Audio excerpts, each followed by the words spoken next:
Okay, so we're going to take a look at how to do quadratic regression on Geogebra graphing calculator. So just the site, and you can go to geogebra.org and pick the graphing calculator.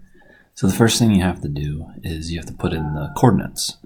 So in this case, I'm going to give some random coordinates that I have -2, 3.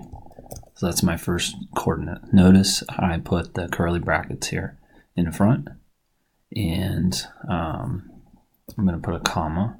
Now I'm also going to go to the front here. I'm just going to call this A equals. So I'm going to give this list a name. I'm going to come back and put my second coordinate in. I have another coordinate 0, 1. So that's X and a Y. I put a comma to separate. I put a third coordinate in. I'm going to call that 1, 3. So that's going to be a point on the graph. And then we'll just do one more, and we'll call it 2, 6. So we're just going to, this is the first thing, and this is putting in the data. So then we have the data. Notice how this is empty. If we click it, it'll plot the points, and you can see over here that on the graph, it should be plotted and kind of look like that. So on the next screen, or the next input, you go down to the next line, and this is the last step.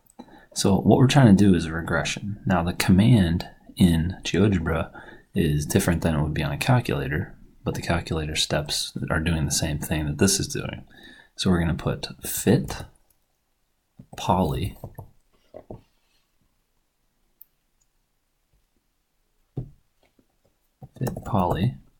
and I would say just type it in. Don't worry about it if it comes up on the list. Parenthesis. So what you're going to need is the list of points. Well, we already typed those in. We called those A. So it's going to take all those points, and we don't have to type them in again. We just have to say A. Since it was nice, we made A a variable and set it equal to that whole list, comma.